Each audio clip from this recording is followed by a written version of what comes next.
കോഴിക്കോട് താമരശ്ശേരിയിൽ സുബൈദ എന്ന അമ്മയെ കൊലപ്പെടുത്തിയതിന് കാരണം മാതാവിനോടുള്ള പകയെന്ന് മകനും മയക്കുമരുന്നിന് അടിമയുമായ ആഷിഖിന്റെ മൊഴി.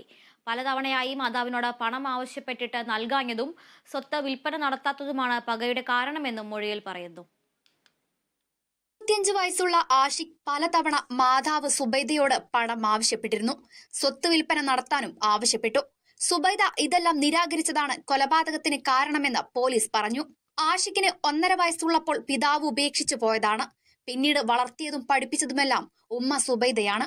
കോളേജ് പഠനകാലത്ത് ലഹരി ഉപയോഗം തുടങ്ങി. ബംഗളൂരുവിലെ ഡി അഡിക്ഷൻ സെന്ററിൽ ചികിത്സയിലായിരുന്നു. കഴിഞ്ഞ ദിവസം മാതാവിനെ കാണാൻ എത്തിയപ്പോഴാണ് കൊലപാതകം നടത്തിയത്. തലയിലെ ട്യൂമറിന് ശസ്ത്രക്രിയ കഴിഞ്ഞ് സഹോദരിയുടെ പുതുപ്പാടിയിലെ വീട്ടിൽ കഴിയുകയായിരുന്നു സുബൈദ. അയൽവാസിയുടെ വീട്ടിൽ നിന്ന് തേങ്ങ പൊളിക്കാനാണെന്ന് പറഞ്ഞ് കത്തിയുമായി എത്തി വെട്ടിക്കൊലപ്പെടുത്തുകയായിരുന്നു. പ്രതി അടുത്ത വീട്ടിൽ നിന്നും ഈ കൊടുവാൾ വാങ്ങിച്ചു വന്ന ശേഷം പ്രതിയുടെ അമ്മയെ കഴുത്തിന് വെട്ടി പരിക്കേൽപ്പിക്കുകയാണ് ചെയ്യുന്നത്. അതിനുശേഷം വന്ന നാട്ടുകാരും പോലീസും ചേർന്ന് ഹോസ്പിറ്റലിലെത്തിയപ്പോൾ ഡെത്ത് കൺഫേമായി. പ്രതിയെ ഇന്നലെ കസ്റ്റഡിയെടുത്ത് അറസ്റ്റ് ചെയ്തിട്ടുണ്ട്.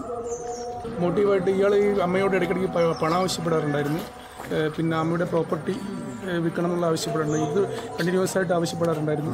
അതുകൂടാതെ തന്നെ അമ്മയെ കൊല്ലണമെന്ന് പലതവണ പലരോടായിട്ട് ഇവർ പറഞ്ഞിട്ടുണ്ട്. അതുകൂടാതെ അമ്മയെ കൊല്ലാനുള്ള 2-3 അറ്റംപ്റ്റ് നടത്തിയിട്ടുണ്ട്. ജന്മം നൽകിയതിനുള്ള ശിക്ഷയാണ് താൻ നടപ്പാക്കിയതെന്ന് ആഷിഖ് പറഞ്ഞതായി അയൽവാസി പറഞ്ഞു. അവനോട് ഞാൻ ചോദിച്ചു എന്തായിരുന്നു ഇങ്ങനെ ചെയ്തതെന്ന്. അപ്പോൾ അവൻ പറഞ്ഞത് എന്നെ ജനിപ്പിച്ചതിൻ്റെ പവറാണ്, എന്നെ ഇത്രയും കഷ്ടപ്പെടുത്തിയത്, എന്നെ ജനിപ്പിച്ചതാക്കിയത് അവന് പ്രതിഫലം കൊടുത്താണ്. ലഹരി ഉപയോഗിച്ച ശേഷമാണ് കൊലപാതകം നടത്തിയതെന്നാണ് പോലീസിന്റെ നിഗമനം. പ്രതിയെ കോഴിക്കോട് മെഡിക്കൽ കോളേജിലെത്തിച്ച് വിശദമായ വൈദ്യപരിശോധന നടത്തി. Kerala vision news, Kozhikode.